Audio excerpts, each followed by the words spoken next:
Hello and welcome to the show. I'm your host, Jason Knight, and on each episode of this podcast, I'll be having inspiring conversations with passionate product people. Now, when it comes to inspiration, sometimes we all need a little bit of help. If you follow me on Twitter, you'll know I'm a passionate advocate for mentorship. The first quarter of this year, I've mentored 76 different people, but I've realised I just don't scale. Because of this, I've teamed up with a buddy to help more mentors and mentees find each other. So if you want to find out more about that, check out onenightinproduct.com/mentor, where you can sign up to be a mentor, mentee, or both. That's onenightinproduct.com/mentor, or check the show notes for details. On tonight's episode, we talk about discovery and experimentation. No, not creating our own product management Frankenstein's monster, but making the right moves and doing a solution test to understand whether people actually want to use our products. We talk about why some companies struggle with the very concept of discovery, how we might win skeptics around, how to run good experiments, and how to analyze the data you get back and turn it into action. We also ponder whether all these cool Silicon Valley startups we hear about are any good at this sort of stuff, or if they're just stuck in the same boat as the rest of us. For all this and much more, please join us on One Night in Product.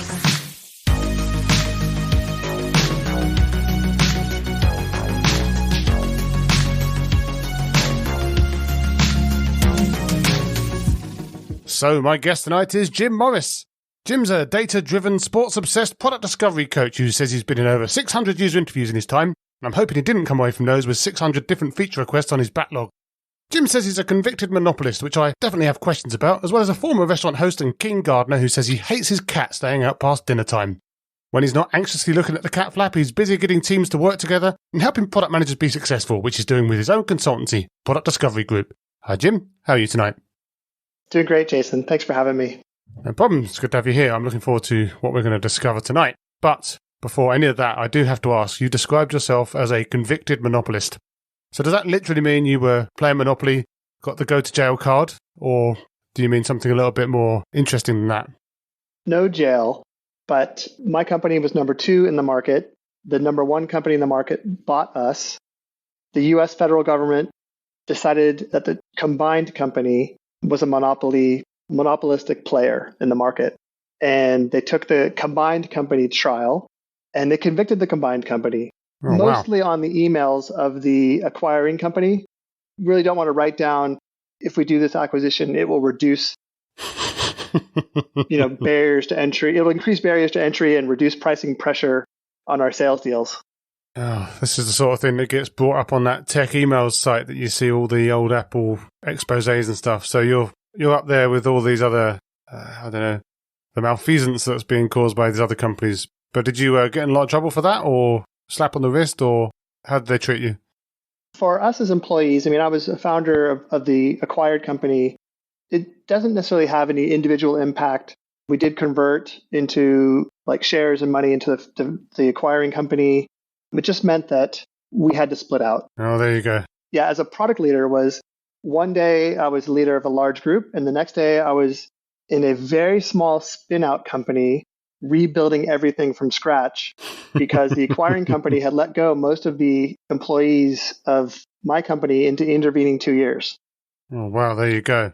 What a story. That's a limited Netflix series right there. So let's get back down to business then and pass go and collect our $200 or whatever it is these days. So you're the founder of Product Discovery Group out there in Silicon Valley. And I can probably take a guess at what you do with Product Discovery Group. But just in your own words, specifically what problem are you solving with Product Discovery Group? Sure. So I coach product leaders to create and grow successful product organizations, mostly focused on connecting with their customers and connecting with their data. And then as part of that, I work also with cross-functional teams as a group to teach them product discovery techniques that are setting outcome goals, as well as recruiting and interviewing users on a regular basis, and then kind of putting that together to create solutions and test them so that they don't just make stuff up and give it to engineers. It never happens, right? But who's hiring you to come into these companies then? Are you being hired by the product teams? Are you being hired by the leaders, the exec suite of the business? Are you kind of being hired by individuals to kind of come in via the back door? How do you actually get in there in the first place? Yeah, it's usually heads of product or CEOs. So if there's no head of product, it's often a CEO. That's usually in the smaller companies. Sometimes they're passing off product to their employees for the first time. Right. And so helping manage that transition. But yeah, it's usually those groups. Now that's been going for a while. I think that's been going for 6 or so years now. So you've been at it for a bit. But before that, you've had an illustrious career across tech, product, even spent a bit of time as a CTO from time to time as well. So you've obviously got that engineering and tech background as well. But you've now decided to double down on product discovery, product teams, as we just said. So I guess the question there is, what was it that made you, of all of those things that you could have chosen, decide that it was product discovery and coaching of product discovery that you really wanted to focus on?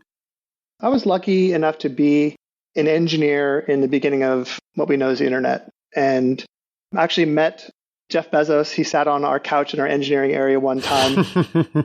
Did he bring 2 pizzas with him? Yeah, I'm not sure. He wasn't really that famous back then.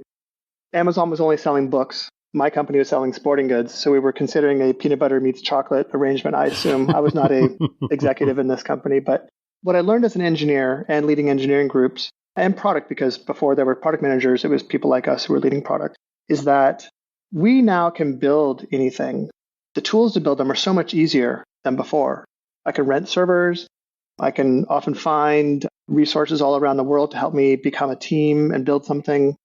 But the ideas that we use in this process, the ideas that we build, are just as naive and raw as they were 25 years ago. And this is the sad state of the industry, is that we are continuing to build often what comes to mind, and without really checking with, reflecting these ideas off of the world or checking if they're successful even after we launch them. Yeah, again, I'm sure that never happens, but sounds like the sort of thing that would be terrifying if it did.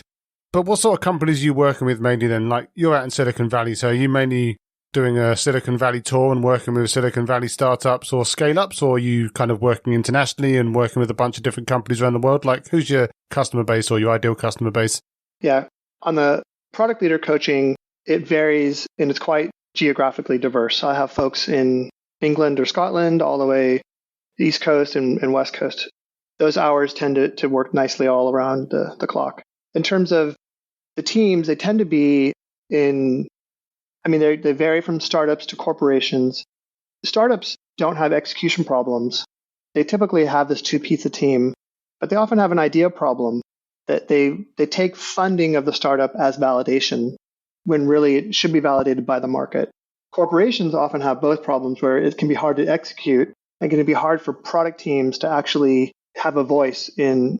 Corporations typically have very strong sales, marketing, and executives. And so product is growing and is new, and they don't quite know where to put it and how it forms a part of the successful part of the company. And so often what I'm doing in these companies is helping product make its place and then, of course, earn its place. We as product people should always be earning our keep with checking with customers, following our data, creating great deliverables for engineering that are based on reality, not just our opinions.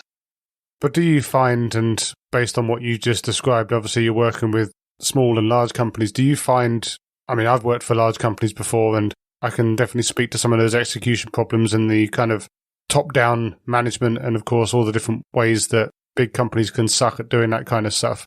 Like, do you find that that's something that you can make a really big impact on, like when you go in there, or is it just really kind of a case of almost incremental change and just trying to make them a little bit better to try and push them a little bit down a better path, but that there's only certain amounts that you can do in the kind of time that you get with these people? It depends on the commitment of the leaders of the company. So when I work with cross-functional teams, they soak up the techniques and the experience about working with customers and pulling data and using data in conversations to convince people, whether it's qualitative or quantitative.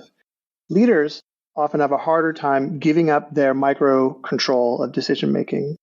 And so as we talk about actually using data to make decisions, most people are trying to put in objective and key results frameworks where you have data as goals. And so that's really if the company is committed from the top to change, not just discovery is not something that is an isolated technique. Like, I could teach you to interview users, but if you're not learning from interviewing users and you're not changing your mind from interviewing users, you should not be doing it. But when you change your mind, that means that a roadmap item might change. But that roadmap item might feel sacred in your company. And so it starts at the top by not making sacred roadmaps.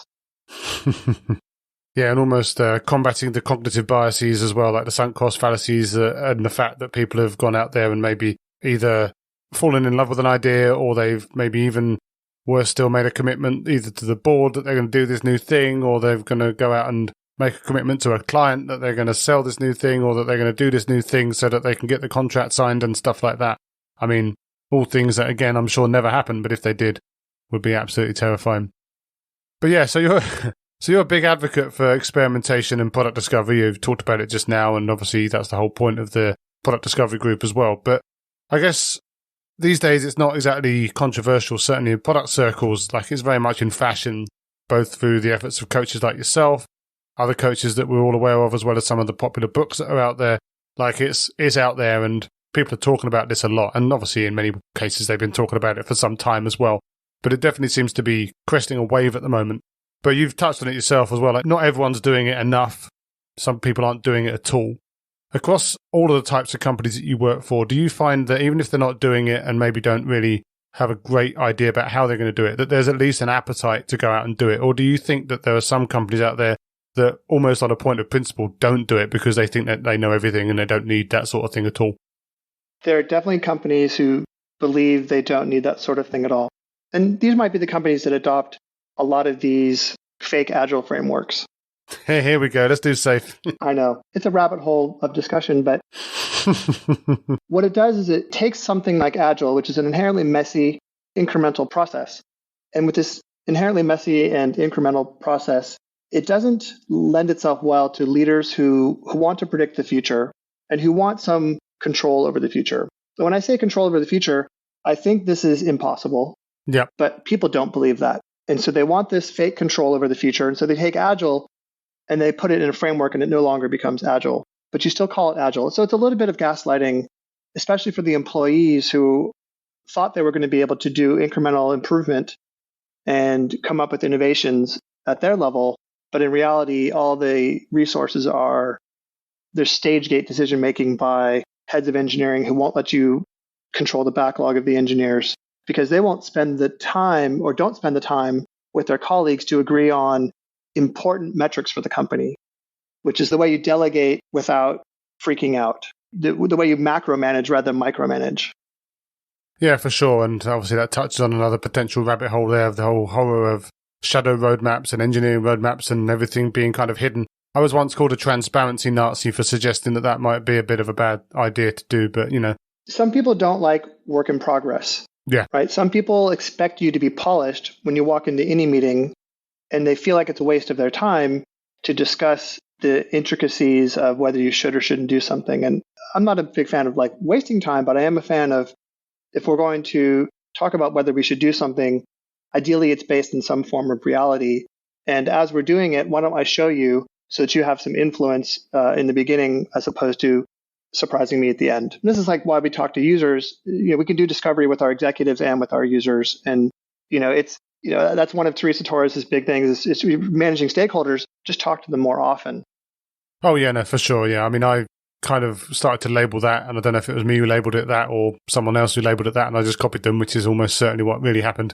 The kind of idea of full stack discovery and just not, like you get some people to sit there and they're so precious about the fact that they have to talk to users, and that's really the only type of discovery that's valid. And if it's not coming through their product lens, then it's completely invalid and it's just, point in time, just one deal or whatever like that. And it's like, yeah, sure, it kind of is that. But of course, all conversations basically contribute to a bigger picture. And I think it's really incumbent on all product teams to listen to everyone, right? They can weight the evidence accordingly. They can weight the discussions accordingly, but they can't just not listen to them. Well, product folks, often discovery gets a bad name because it takes on a life of its own. Yeah. Product discovery is only relevant if it solves a business problem. We need to solve customer problems to the benefit of the business. Yeah. And so what's the benefit of the business? Executives will say it's a stage gate decision making, and the executives will say, I'm going to make money and more revenue or profit by doing the math in my head and assigning features to a product team. But in reality, they should take their top level metrics, break them down 1 or 2 levels, and start to dole those out to teams. Yeah. Instead of these features. And then if teams adopt this business attitude, their stakeholders will respect them more because they're speaking 2 languages. Executives are terrified of not getting your paycheck in the bank by raising investment or hitting revenue numbers. And you get the luxury of getting a paycheck all the time, but it does owe it to the business to be related to your work, has to be tied to the business. And I think that's where not only are we're not selling stakeholders, we're doing discovery, but we're also trying to relate and make relevant our work. Yeah, no, absolutely. I think it's important. Yeah, we want those people to come towards us, of course, and start to think a little bit more like us and accept the ways that we think. But I think to do that, the bargain has to be that we try and think a little bit how they think as well, right? And meet not necessarily in the middle, but not at one end or the other. But I'd like to think that Silicon Valley tech startups have all drunk the Kool-Aid in this regard and are all out there doing product stuff properly. Like, that's the basis. You're shaking your head already, so I'm sure this isn't the case. But like, a lot of the classic books are based on the practices of people that have worked for some of the biggest Silicon Valley tech companies in the world, right? So is it the case that those really good by-the-book product discovery or product practice companies are even in a minority in Silicon Valley, or is there like just a strong minority of not that type of company in Silicon Valley as well? Well, I'll first say that the sad truth in product is that there are successful teams that have bad product managers and no product discipline at all. And there are unsuccessful teams that have highly disciplined, very good product people on them. Yeah. It sometimes relates to whether you're in a rocket ship business or not. Were you there at the right place at the right time? Yep. And what we do is to increase the probability of success and to turn ordinary employees into extraordinary employees, right, through doing these techniques. So the issue with Silicon Valley is that you get a lot of external validation when you receive funding, when you have free lunch, when you have a great environment. And really, you can get isolated from the fact that there are customers out there who need to pay for your services so that your company is viable in the long term. So I don't see it as a widespread concept in Silicon Valley that we're operating with a data first, qualitative or quantitative data first approach. Sometimes we're just operating fast, hoping to see what sticks. Yep. And so there's a lot of great execution in Silicon Valley. That's what I would say is probably the number one asset is, well, execution and wealthy people who give money to people they don't know in risky areas. In the rest of the world, wealthy people give money to people they know in non-risky areas. Yeah, no, that makes a lot of sense. But it's also slightly disheartening that even in the heartland of tech, people are still struggling to do this right. So what hope do the rest of us have? But speaking about that hope, I mean, we've talked about there are some companies that don't like to do this stuff either on purpose or they just don't know how to do it yet, or they think that it's a bit of a bind or it takes too long or all of those things that we just mentioned. But you're obviously going into these companies and I guess at least in some situations persuading them that that is the way to go. Now, you could argue, and maybe should argue, that of course, if people are coming to you, that there's almost a natural appetite for that anyway, because someone that didn't want to do this probably isn't going to get you in the first place. But presuming that you've gone into at least some skeptical companies, or ones where the product team were maybe up for this, but the leadership team weren't, and you needed to help them bed that in and actually get the buy-in to do that, what are some of the approaches that have worked best for you to kind of crest that hill and go down the other side into the wonderful meadows of discovery? I get them to testing with users within 30 days. Yep. And sometimes that requires me to write the recruiting screener for the users. Like, I don't like to do work for my clients, but I have longer engagements. And so what that allows me to do is to have them do some things, have me do some things, and get to this point of talking to users. And once they talk to 5 or 6 users, they start to understand the approach, which is I'm not going to show one solution, I'm showing multiple solutions, which is a required part of my approach. And then I'm going to talk to users in a way that allows them to react to things so that I get more honest feedback. And when they see the honest feedback, engineers who say, what can we learn from 5 users, start to understand what they can learn from 5 users. You can't learn everything, but Jacob Nielsen's quote is 0 interviews gives 0 insight. Yeah. So I do that. And then, of course, in the rest of my engagement, it becomes everything they do, they start to do on their own. So that by the time I leave, they're not only hooked on it because they've talked to users, because that's one of the hooking points, they're actually able to do all the various steps.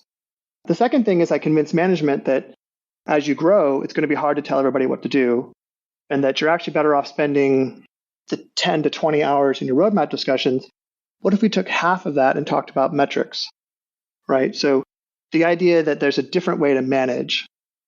That's the hardest part. Is we teach discovery, but we don't teach the different way to manage. So the managers even though we criticize them for not allowing discovery, we don't actually work with them to understand to teach them there's a different way to manage that can work to their advantage. So if you as a manager can convey business reality to your employees, you will be able to scale and become a great executive.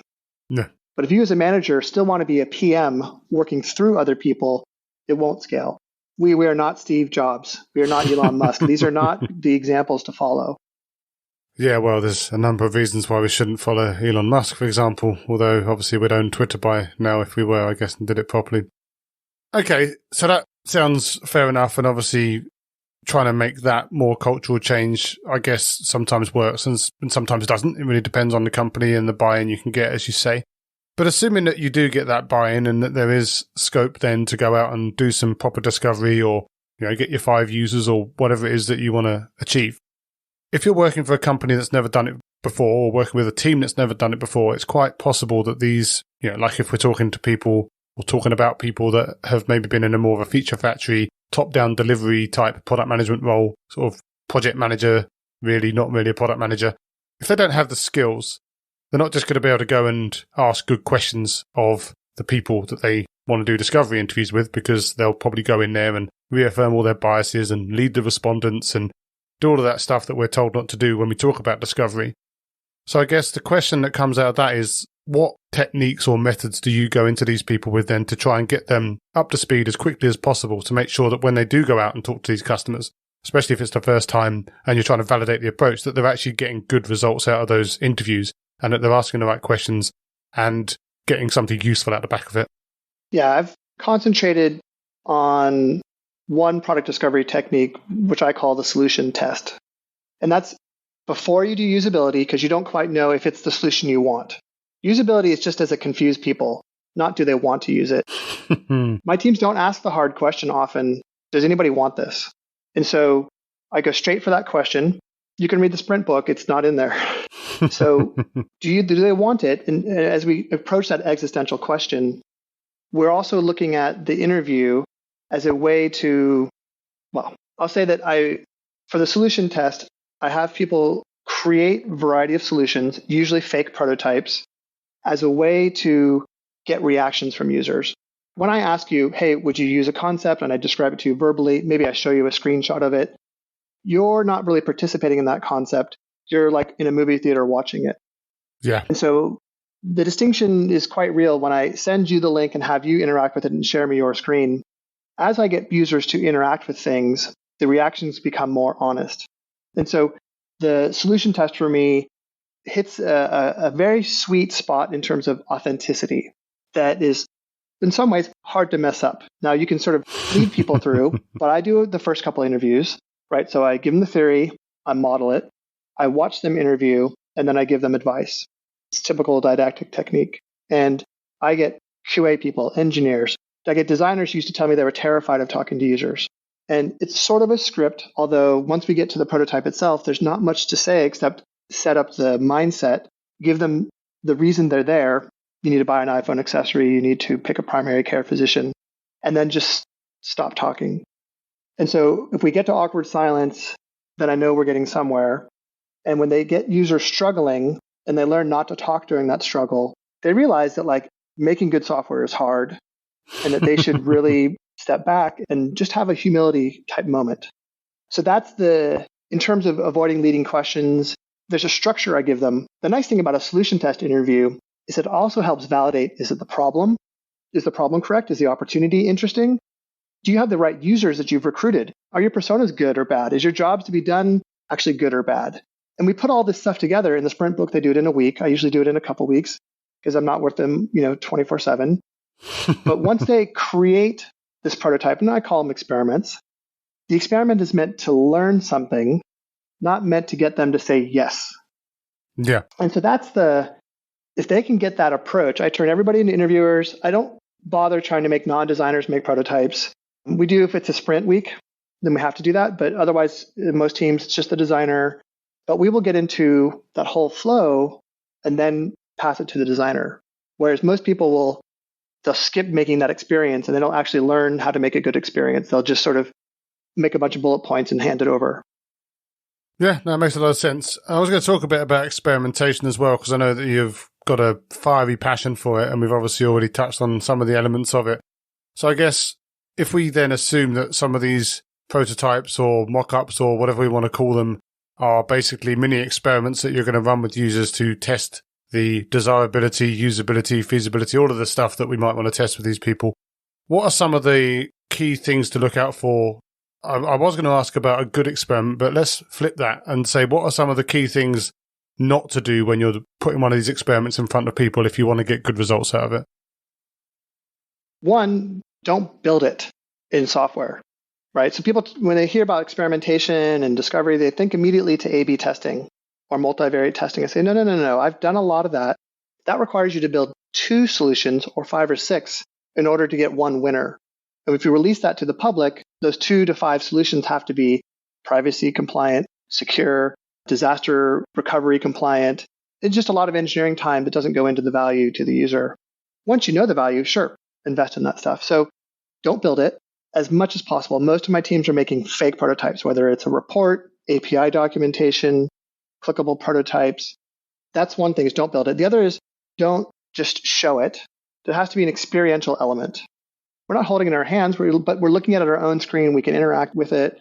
The fake report might be a bunch of Excel data that works in an Excel graph. Yeah. It doesn't have to be a web UI that's fully functional. Don't make one long solution. This just happened with the team. I said, we're going to make these experiments. We're going to do multiple solutions. Everyone did sketching. We said to the designer, like, here's the sketches. Let's make some prototypes.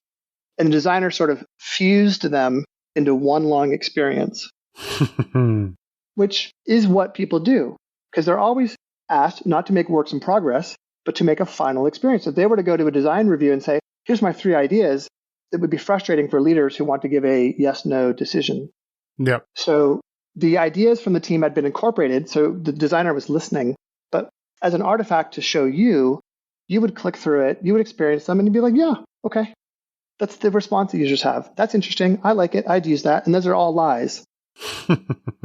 So what we do is I want you to slice it up. Take one piece of the experience. If it's e-commerce, don't do search and navigate, filter, pick something, read the reviews, add to cart, billing, shipping, address, credit card, checkout. Give me add to cart. Give me 3 variations of add to cart. Yeah. What that means is I'm getting the variation from my designer. If I've got a subject matter expert who doesn't build experiences but has a great idea for add to cart, they're talking to me about how they can cross-sell on the add to cart page. Add to cart pages have been, bloated and overdone at this point. But you get the idea that at some point they thought, oh, let's innovate this page for better, for worse. Gamify. Yeah. So don't make big, long prototypes. One, because they make for long, boring user tests that don't give you results, and don't do it. So again, if you're testing with users and you're not changing your mind or pivoting, just stop doing it. You're wasting time. Now, usability testing has its place. Like, you don't want to confuse people. So I might take a final prototype that's almost ready for engineering, that's pixel perfect, at the very end of discovery, as we've been refining it, and run it through one more time. Sure, usability does matter, but not unless people want to use it. Okay, and then don't make a prototype that is like you would use it in real life. I coach designers to make prototypes that are ugly because it may not follow the company style guide. If I have a call to action and the company style guide is really subtle, when a screen shows up, I don't want to tell a user they don't do anything, would you click this button? I want the button or the link to be so obvious that they have to tell me they're not going to click it or they're going to click it. So as we lead people through an experiment, I often do things to the thing that you're interacting with so that I don't have to talk to you. Yeah. So I have to talk to you, Jason. Again, it's not a leading question, but I might want to explain myself. It's a natural thing to want to explain myself. And so I need to take myself out of it. And part of it is making the solution test that does this. Those are a couple of the things. I mean, don't overdo it. Don't overbuild. People will put a lot of buttons, like they said, make it obvious, and they'll build the resulting pages for all those buttons. Well, if no one clicks on buttons 1, 2, 3, and 4, and they only click on buttons 5 and 6, well, next user test, build the buttons for 6 and 7. Yeah. Because they often think, they don't believe or they don't understand that user testing is continuous, that I'm going to come back to this topic. So I can actually tackle a subset of what's in my brain. Yeah. So the other, they make long prototypes, but that's because they're always trying to build long projects. Yeah. So if we take Agile, the one thing that was successful in software is we just build things and release them faster. Like engineers can't tell you why. We can't tell you like we're bad at software, but if we do it faster, we're better at software. Actually, in product, it works like that too. Our ideas, our dreams are big. But if we start to write them down, we realize how actually bad they are. But if we break them down and do discovery in this, like, let's do 3 versions of add to cart becomes awesome. Then we do 3 versions of billing and shipping. That looks great. And the users actually, they can handle this. They can handle experience A on this page and like slightly different experience B and then experience C. Users are not timid or afraid. I mean, they put up with a lot. I mean, just go to Craigslist, eBay, Amazon. These are frustrating sites to use, but they love these sites. Yeah. So when you get out the back of the testing that you're talking about, the experimentation, obviously the interviews that you get to do as well, you're coming out of that, as we discussed earlier, with some qualitative and quantitative data that you want to do something with. Now, obviously, we could probably talk all day about what to do with that data and some of the cool techniques you could use, but I guess if you were working with a less than data savvy team and you wanted to teach them some of the basics about what to do with that data so they can actually turn what they've done into insight, like, do you have any frameworks or techniques that you kind of start them off with to help them to do that? Yeah. One reason teams do not do discovery again, or why teams don't replicate a design sprint, is because analyzing qualitative data sucks. It takes time, especially if you're new to it. If I have an unstructured set of interviews, I talked about solution tests. Let's talk about generative interviews where they're unstructured. If I have 5 or 6 of those, I have to go through half of those interviews. And if it's 5 hours, call it 2.5 hours of interviews to understand what I'm looking for. Yeah. And in that last part of that, I might find something that I want to go back to the first interview and find if there's a quote or a feeling about. So, and I've checked with some qualitative researchers that it's about 1.5 passes through the data, which in 5 hours, it's 7.5 hours, although I do listen to people at a faster clip. Just like me with podcasts. As long as they don't talk like President Obama talks, which is slow and then fast, and then slow and then fast. So it helps to be organized up front before you start the first interview, especially with solution tests because they're so structured, which is, again, the reason I start there. Because if you start with unstructured interviews, there's so much. Everyone can take their own understanding from it. But if we actually think about a couple solutions and exercise our brain to what the solution might be, we're actually in a better mental state to evaluate someone's reaction to it rather than these kind of very raw interviews that are just most common in discovery. Yep. You know, hey, what do you think? What do you like? What's your pain point? Let me follow you around for the day. These are hard to analyze. So let's just say that the structured interview is easier with a prototype. They're going to make one primary hypothesis about this study. Users, I don't know, they want to do this specific thing. And then on each of the screens we're doing, we're also making choices like in the text message, I'm going to say, hi, Jason. In the text message, I'm going to put the last 4 digits of your credit card or not. In the text message, I'm going to put a link that says blah, blah, blah.org/this. And so even a text message might have 5 hypotheses in it. And we might make 3 or 4 different text messages to see which one users feel most comfortable clicking or some other action. So then as we get through the interviews, for the known hypotheses, we can then just kind of check off, yes, no, liked personalization, didn't like it. Not by asking them, do you want your name in there or not? Just by saying, which of these text messages or push notifications makes you feel most confident about proceeding on this task, right? And we might have to read between the lines, but we're going to find one that works or not. And actually, a lot of people don't want to click on text messages. They will just go around to the website that you've mentioned that your car repair is ready. They're not going to go to this. They're not going to click on that link from what is maybe the car repair company, maybe not.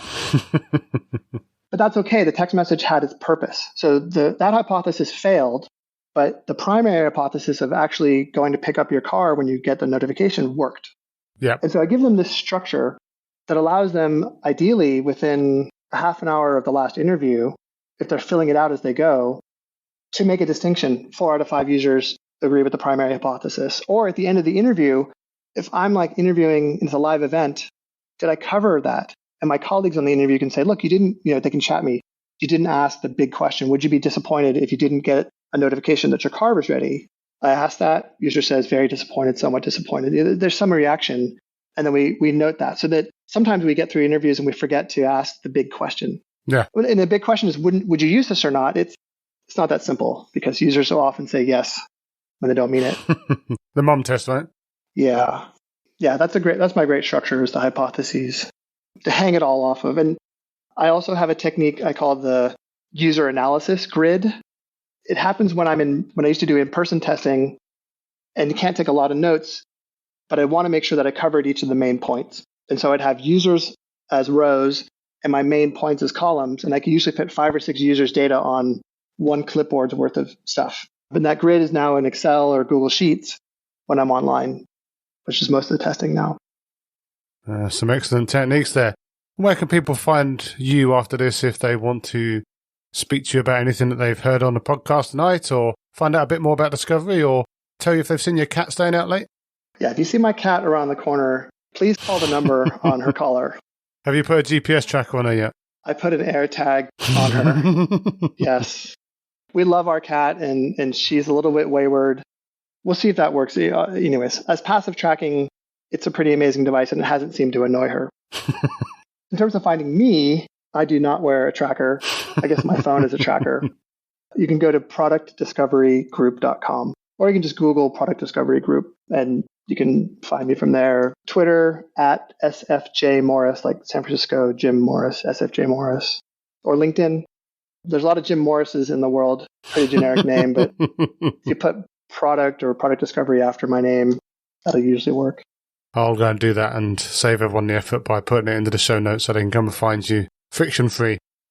Well, that's been a really fantastic chat. Obviously, really grateful you spent some of your time talking about some really interesting topics, and hopefully we can inspire some people to think a little bit differently about discovery, or at least start trying to do it in the first place. Hopefully we can stay in touch. But yeah, as for now, thanks for taking the time. Yeah, thanks, Jason. I really have enjoyed your podcast episodes, and I'm super happy to be on it. As always, thanks for listening. I hope you found the episode inspiring and insightful.